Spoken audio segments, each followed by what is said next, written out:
Hello everyone and welcome back to my channel. So my name's Katie and today we're going to be talking about all the books I've given 5 stars to in 2022 so far. 2022 is such a tongue twister. But yeah, so this is all books I've given 5 stars to on Goodreads, so I'm also including books I've given 4.5 and rounded up to 5, and books I've given 4.75. I know it seems a bit pointless giving books a 0.75 rating, but sometimes they're just not quite the full 5 stars, or sometimes I give books 3.75 stars because they're just not quite the full 4 stars, but you still want to give it a high rate. Anyway, I'm excited to gush about some books. So I've got my little reading journal here, very cute, and I basically just write down all the books I've read and then what star ratings I've given them and stuff. So yeah, so let's just get started. So the first 2 actually, which I gave 5 stars to, I don't know whether to just talk about this entire series because I'm pretty sure I gave them all 5 stars. So I'll just talk about the series. And that is the Night Runner books by Lynn Fuelling. So I have books 2 and 3 here, which is Stalking Darkness and Traitor's Moon. And I think I gave Stalking Darkness 5 stars, and then Traitor's Moon also 5 stars, and then books the books 4, 5, 6 and 7, I think I either gave them 5 stars or 4.5 rounded up to 5. But yeah, I'm sure if you watch my channel regularly, I've talked about this series a lot over the past couple of months, but I just really love it. It's like 90s high fantasy but queer, and it's just when you're reading it, it's just so much classic nostalgia vibes, and really great characters, a really great relationship, really interesting plot. There's necromancy and spies, and I don't know if spy is quite the right word, skullduggery and things. So yeah, anyway, it's a lot of fun, so I recommend this whole series. Yeah, I am quite generous with my ratings, so there's probably quite a lot of books in this video to get through. But yeah, so this whole series basically just, yeah, it's now one of my favourite series, although it's not quite got a top 5 spot, but it is up there. Okay, then what's next? Okay, so then we have The Love Hypothesis by Ali Hazelwood, and actually also Love on the Brain by Ali Hazelwood, which isn't out yet, but I read an arc.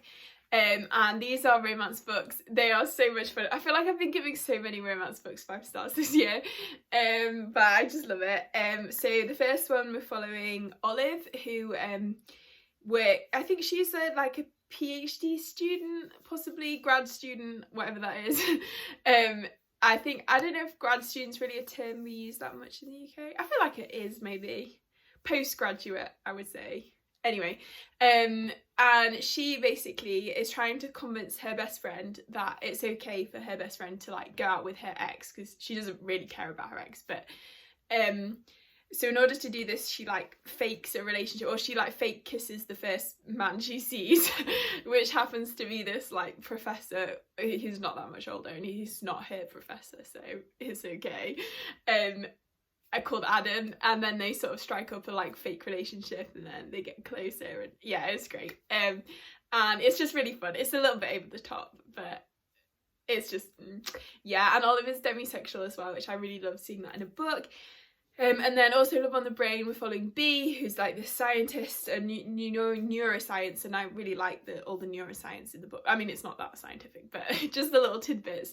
And she basically gets hired to work on this project for NASA, I think it is, but she's co-lead on the project with her nemesis from college, and yeah, it's kind of a bit enemies to lovers, but it's not really enemies, because I feel like it's never enemies if it's a romance book. I feel like you only get true enemies in fantasy, but it's misunderstanding, and they think they're rivals, but there's some misunderstanding. Oh, it's just great. I loved it. Anyway, so yeah, would recommend that one as well.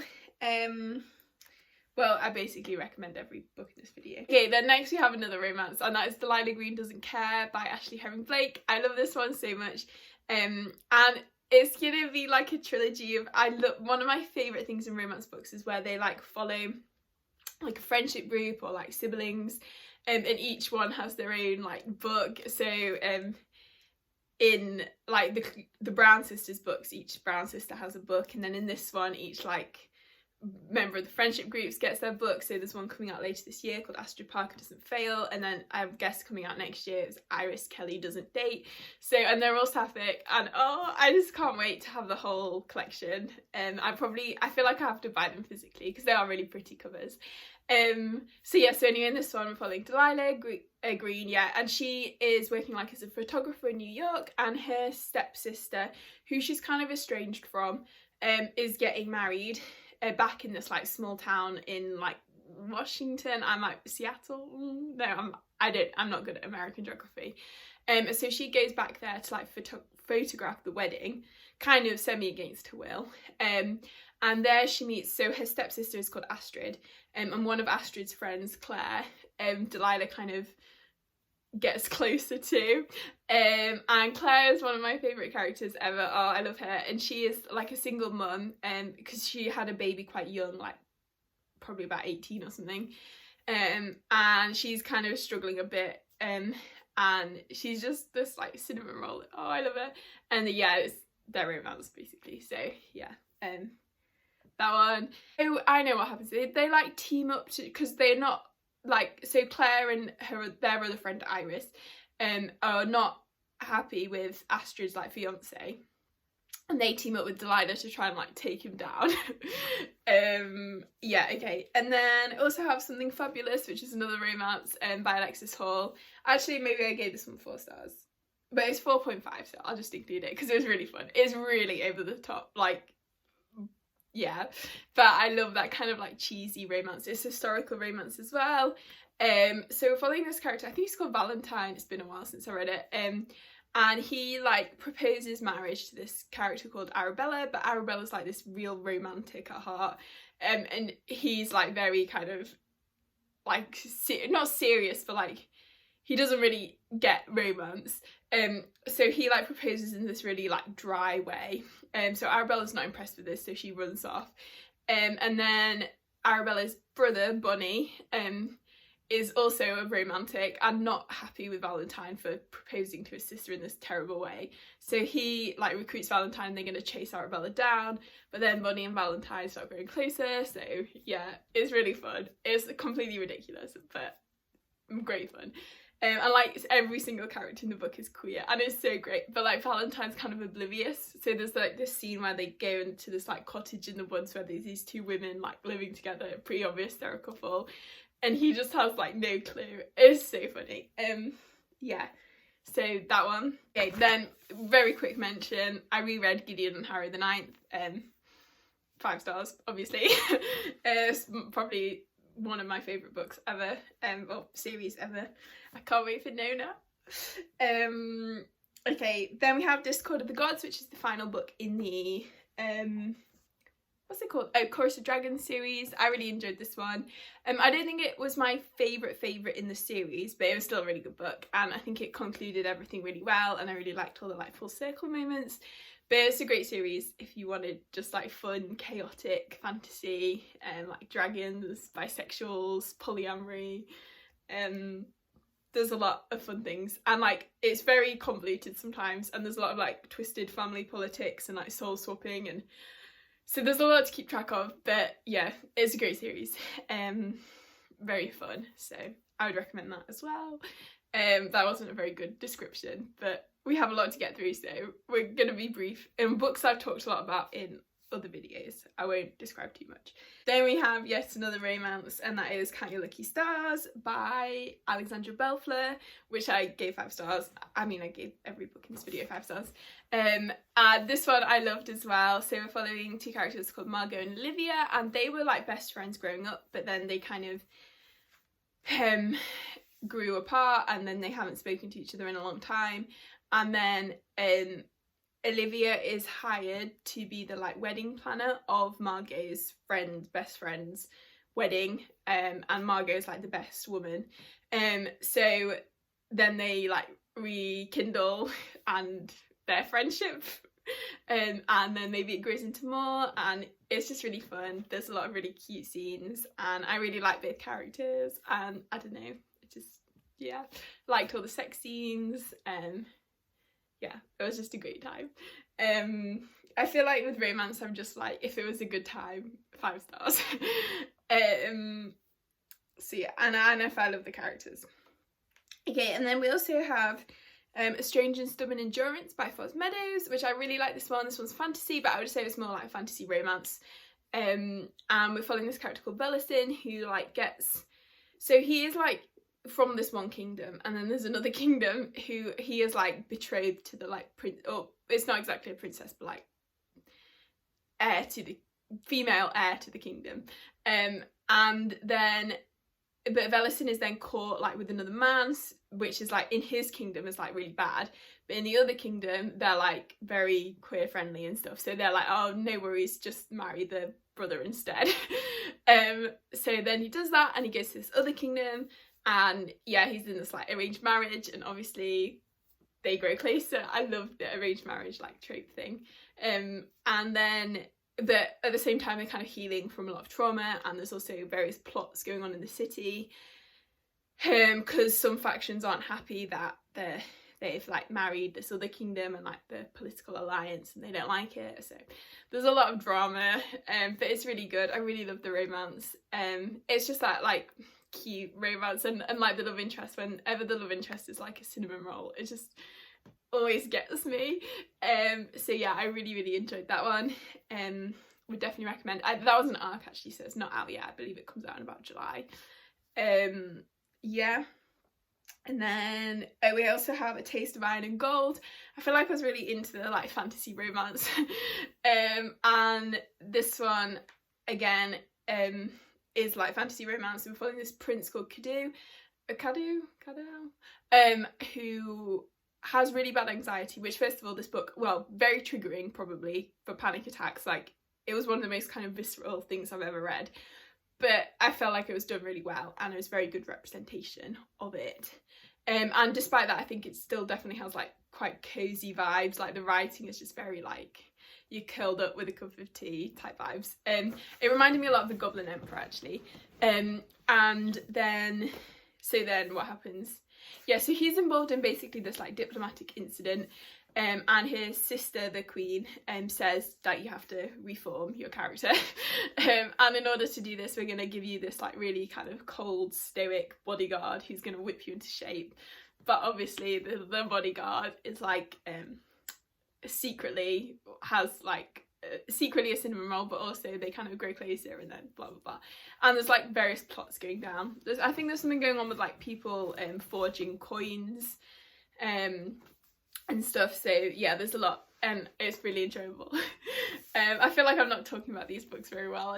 It's really hard when you like love a book, you're just like, yeah, it was so good. But yeah, I just thought I really loved all the characters. I really loved the like world building and the kind of writing. Like I said, it's very similar to kind of the Goblin Emperor type style.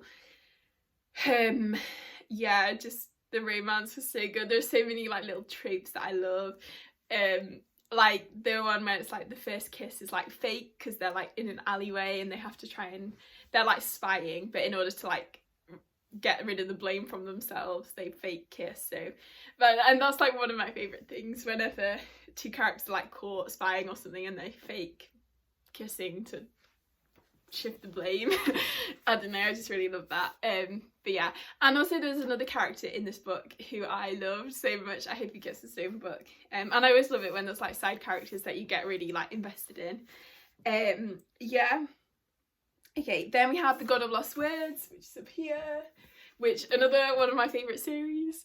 I love this series so much. This is like the ultimate series for book lovers, especially this book. There are so many good quotes about like reading and like how much books mean to you. And one of my favourite, I don't know where it is exactly, but one of my favourite quotes is like, that was the great thing about books, they were a mirror of,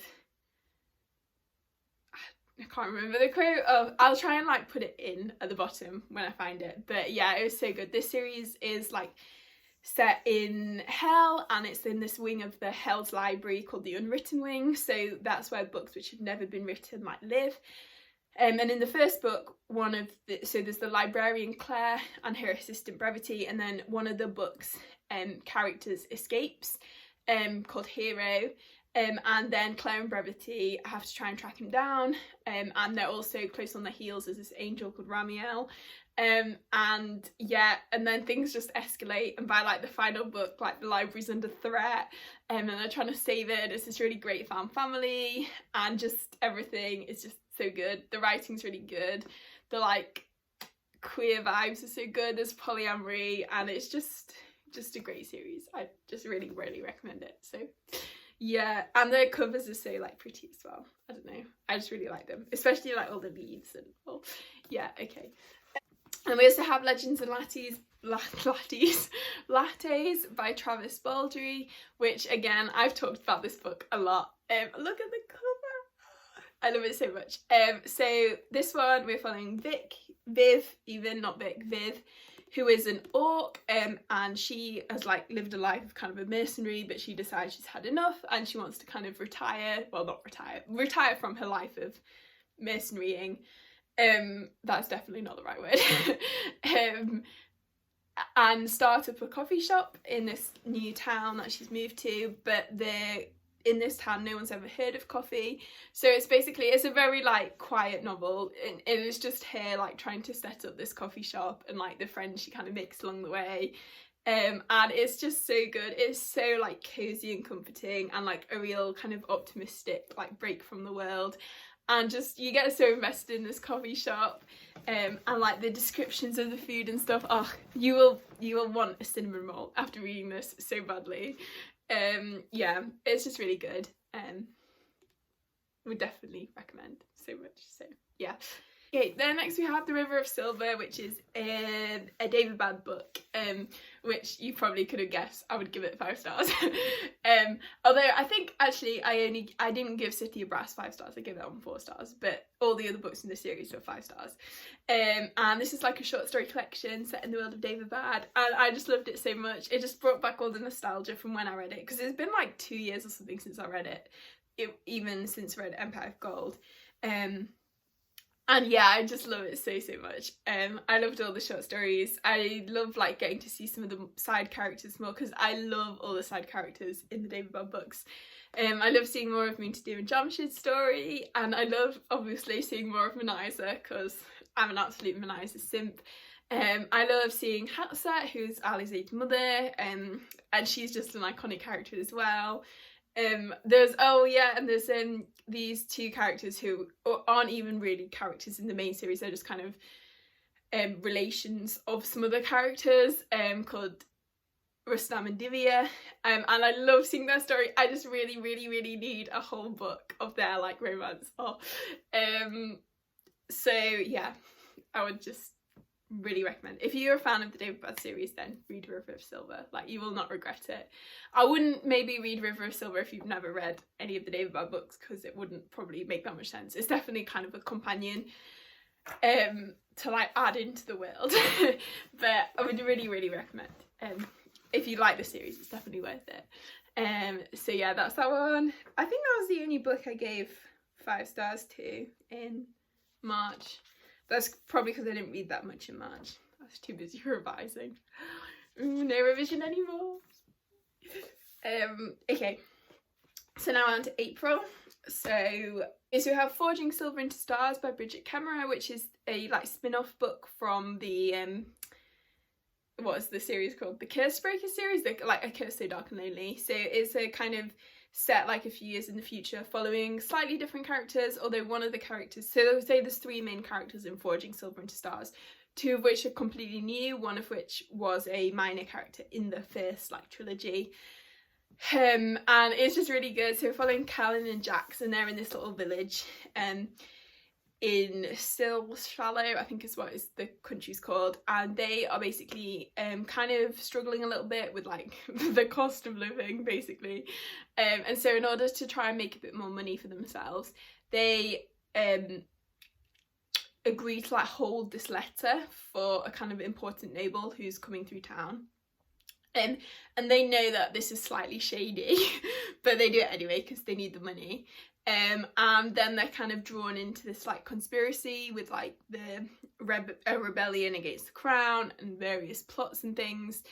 And also at the same time, like coming through town is Lord Tycho, who is a character in the first series, and he sort of is investigating what's going on with these letters and things, and he's also growing closer to Callan and Jax, and it's just really good. I just loved both.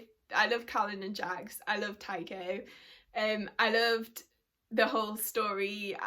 Both relationships are so great. One is this like toxic cesspool of drama, but really entertaining to read. One is really cute and wholesome, and like supportive and healing, and I just love them both. And also seeing some of the other characters a bit more from the first trilogy was nice, although I feel like I care a lot more about the new characters, really. I feel like I'm always a sucker for the like second like spin-off or like following the like descendants or whatever, because like I love the Age of Madness books, obviously. I love the like Cindy Williams Chimers second series, although I do love the first series, but like the second series are just, oh, they're like Flamecaster. What's it called? Oh, I need to reread them. There's definitely more series where I've like loved the like following the children. It's not a separate series, but like in the Dandelion Dynasty books, I love when we get the second generation. I don't know, I just really love, I always love the, I don't know why, but I do. Yeah, okay, so that's that one. There's just more Night Runner books. We have Paladin's Hope by T. Kingfisher, which is the final book in the like Saints of Steel series.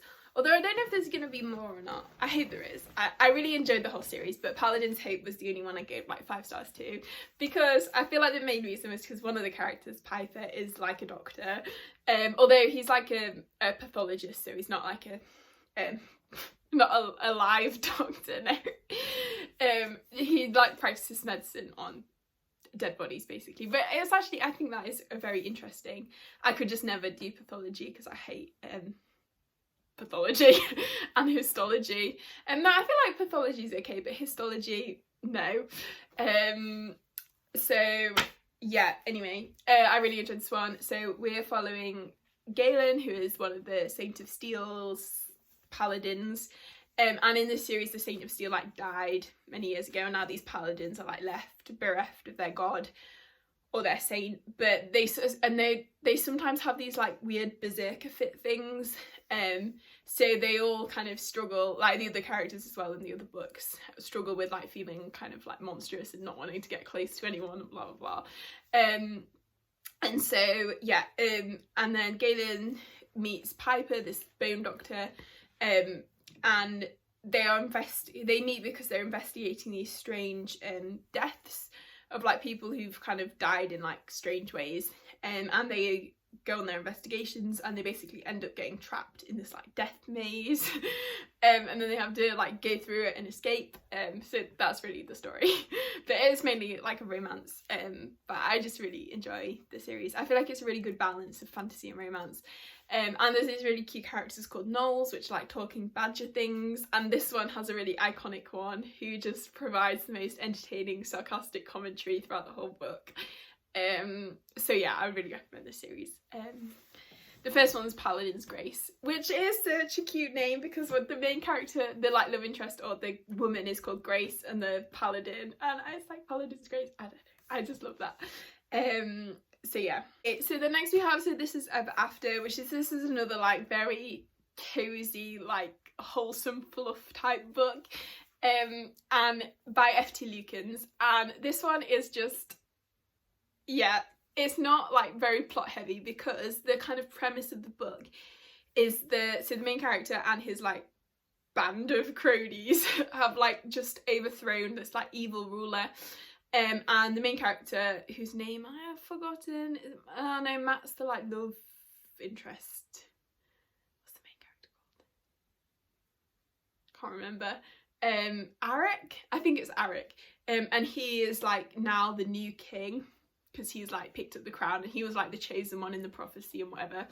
But the book is basically about now they've got the kingdom, and now they have to like rule it and stuff, and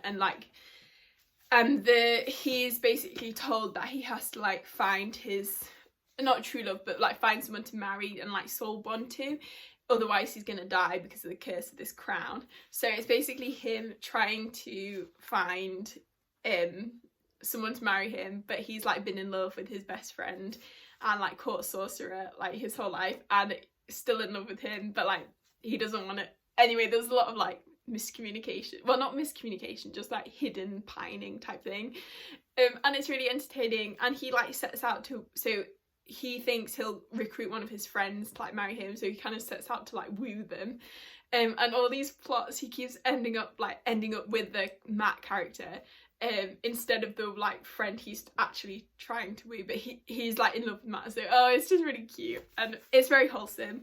There's not a lot of like action or drama. I feel like it's mainly like romancy, but it's really entertaining. And if you just like need something cute and wholesome and like really funny as well. And I feel like it helped because the narrator, I listened to this on audiobook, and the narrator is the Murderbot narrator. And I don't know, I feel like the narrator's humour and stuff just, yeah, I don't know, I feel like it just made it better because it was like listening to Murderbot narrating the story. Which I know is not how narrators work, but still. I feel like that sometimes because I was listening to a book which was narrated by the narrator who does the Gideon audiobooks, Moira Quick, and she was doing she was doing Mercy Morn's voice for the like love interest character, and I just couldn't get over it. Like I could just hear Mercy Morn in my head. So yeah, anyway. Okay, this video is going on a long time, sorry. Okay, then we have Valdezia, which is the final book in the Midoran Chronicles, which is a series that I've really loved. It's just great fun. It's like everything you could love in YA fantasy, like great friendships, fun like drama and action, a kind of very entertaining bad guy, very typical like YA bad guy. I really like, yeah, like I said, the friendships. The main relationship is so sweet, and like the boyfriend is very supportive and we just love him. And yeah, I just really like this series. It's a great conclusion. If you like YA fantasy, definitely read this series because like it's up there with some of my favourites now. So yeah, I feel like this one I haven't quite, because I haven't written the review yet, so I haven't decided whether I'm going to give it 4 or 5, but I gave it 4.5 stars, so I haven't decided whether I'm rounding up or down. And that is The Undertaking of Heart and Mercy, which is a great book. It's very similar to the like Saint of Steel books by T. Kingfisher, and it is just really entertaining. It's following this undertaker called Mercy, and this, well, I can't remember what he does. Heart is the character who like, they collect like bodies and deliver them to the undertakers, because there's this, the way the world's set up, because it's like fantasy, there's this like island thing where it's like a mysterious, almost like ghost island, and like zombies, like corpses are possessed and almost like resurrected, but then they have to kill them, and yeah, then take them to the undertakers. But Heart and Mercy have like this very antagonistic relationship, but then they like, unbeknownst to each other, they strike up a pen pal relationship type thing, but they don't know that the other one is the writer. And then yeah, just drama ensues from there. It's very much romance. It was really good. I really liked it. I loved all the like side characters as well. They were all so fun. And yeah, that's all I can really say about it. I will have gathered my thoughts more by the time my May wrap up goes up, so if you want more detail then watch that. Also, again, another one I haven't quite decided whether I'm giving 4 or 5 stars, but it was 4.5 stars, so I'll include it. And that's the Book of Gothel, which is a really good book. I really enjoyed it. Actually, maybe I think I will give this one 5 stars. And we're following, it's basically like a Mother Gothel origin story, but like told from the POV of Mother Gothel, but not like, she's not really the villain, so it's like her telling her actual story, and it's just really good. It's really like atmospheric, and like I love the whole setting of like the foresty, like witchy magic. It's kind of like the sort of, what is it, like Germany type setting, the like forest, I can't remember the name of the forest, but that kind of setting. And I just really, it's just a sort of following her, like the character is called Haley Wise, just her sort of journey through life, and she's like a midwife as well, and I really loved all those elements. It reminded me of a book called The Witchling's Girl, which I really loved, and it's very underrated. And yeah, the writing is so beautiful. The Hello Eyes' character is great, and I just loved seeing her like development, and yeah, I thought it was really good. And then finally, a book which I read expecting a cute rom-com, and then this book absolutely emotionally destroyed me. Like the accuracy of some of the like mental health and the queer rep and the kind of intersection of the two. There was just like some passages, I think I cried like 3 times reading this book, which is insane for me because I don't cry that often while reading books. I think the last book I cried at was either Jade Legacy or Assassin's Fate, whichever one I read, because I read them both basically at the same time, which was a terrible idea, but whichever one I finished last was probably the last book I cried at. And yeah, it was just so good. And I just, yeah. So we're following this, like, there's this like reality dating show thing called Ever After, which is like, and it's like a fairy tale type vibe. And the like bachelor of the season is called Charlie, but he's like really awkward and a terrible like star of the show. So one of the producers, Dev, who's like really into the whole Ever After thing and like really believes in like fairy tale love and stuff, is like has to kind of handle Charlie, so, and like coach him to be this prince. But then they obviously start growing closer, and yeah, but then it's like conflict because they're on a reality TV show and Charlie's meant to be like wooing these women and blah blah blah. But anyway, so it's really good. I really loved it. I just so like just yeah, like it was a cute rom-com, but also like so many deeper messages and themes, and like it just hit you like right in the feels. Some of the like, oh yeah. Anyway, I would really recommend it if you like romance. I know there was a lot of romance on this list, and I'm mainly a fantasy reader, but I just feel like maybe I'm more generous with romance, and that's why I give so many of them 5 stars. But I feel like actually no, I can be harsh with romance sometimes, but if I just love the characters and like love the vibes, and yeah, and this book just was so good, like oh yeah. I will probably talk better about it also in my mini wrap up, but this is a gushy video, so I wanted to gush. Yeah, so anyway, so I hope you enjoyed this video. I had a lot of fun filming, and definitely let me know in the comments some 5-star books that you've read this year so far. I'd really love to know. If you enjoyed the video, please give it a like and consider subscribing if you haven't already, and I hope everyone is having a really great day, and I will see you next time.